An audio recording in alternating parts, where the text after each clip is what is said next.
And again, welcome to the real top 10 of everything. Now, when I say everything, it's basically my choice, my top 10. But it doesn't mean you can't get involved. It doesn't mean you can't tell me what you think. Drop me a comment below and let me know what your top 10 is. You can also like the video. You can also subscribe to the channel if you want as well. However, today's top 10 is the top 10 Doctor Who's. Now, when I say Doctor Who's, I don't mean episodes. No. I mean, who's played the Doctor. Now, you've got to remember, there's been a lot of people that's played the Doctor. So, yet again, I've got to whittle this down to 10. Now, you could say this was quite easy. It is technically quite easy. But I've put in my 10 in how I feel they should fit. So, let's start with number 10. And you're going to be disappointed with my first choice. It's David Tennant. Yes, unfortunately, David Tennant, I feel, is a little bit overrated. Now, I know that's a bold statement to make because I know there's a lot of fanboys and fangirls out there that love David Tennant, especially new Who fans. However, let me get this straight and let me point this out.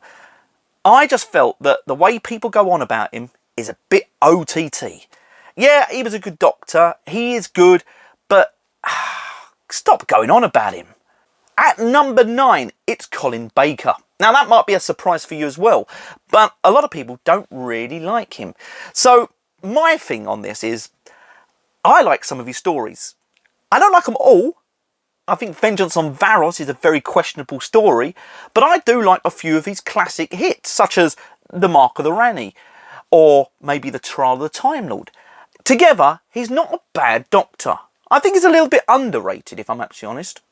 At number 8, another surprise entry, Sylvester McCoy. Now, a lot of people's going to say, why did you put Sylvester McCoy in the top 10, blah-de-blah, blah-de-blah. Well, let's put it like this.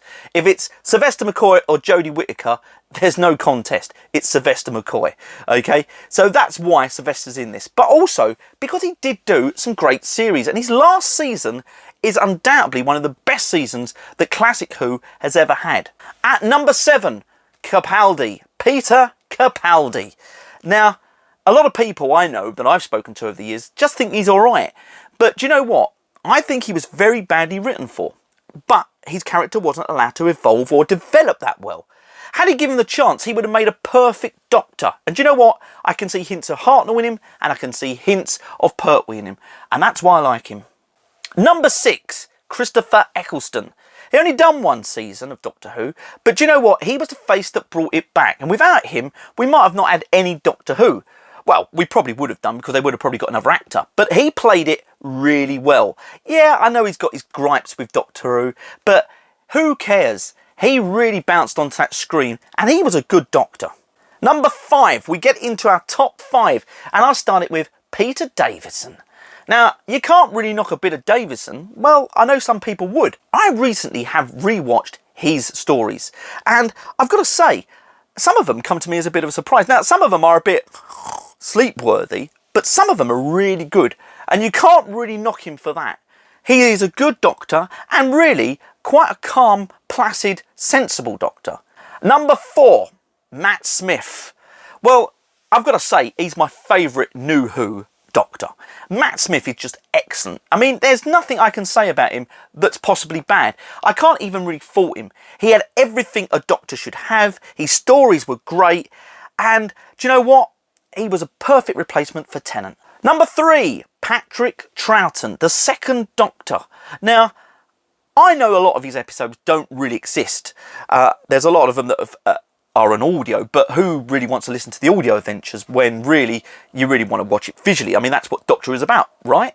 Well, anyway, enough said on that matter. I'm sure that will provoke a few people. However, Tragic Troughton is a really great doctor. He's mad. He's eccentric. He likes to run around. He has a flute.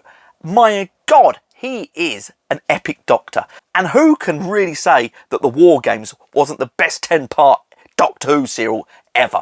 And we get to number 2, and it's good old Tom Baker. Yes, everyone's favourite doctor by the sounds of it. Not for me though. I find Tom Baker one of the best doctors there has ever been.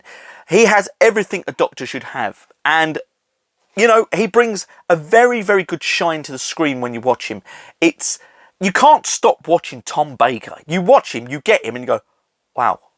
You don't expect it. You can't stop watching. He's mesmerising. But for me, he doesn't make the top spot because, number 1, drum roll, goes to Jon Pertwee. Now, I love Jon Pertwee as the Doctor. I do have a little bit of soft spot for him because maybe I was brought up on the likes of Wurzel Gummidge that made me home in on the Jon Pertwee thing. However, his Doctor is on point. Okay, so he never really met the Cybermen until probably, the 5 Doctors. But he did meet the Daleks, which he hated. But at the same point, he had the Master in virtually, 50% of his stories? Wow. Let's say Roger Delagio was the best Master we ever had. And I tell you what, without a doubt, I just love the combo. So there we have my top 10 Doctor Who. Now, what is your top 10? Leave a comment and let me see what you say. I'm sure there's going to be some controversy on this, so please drop it and feel free to like the video. Until next time, this has been The Real Top 10.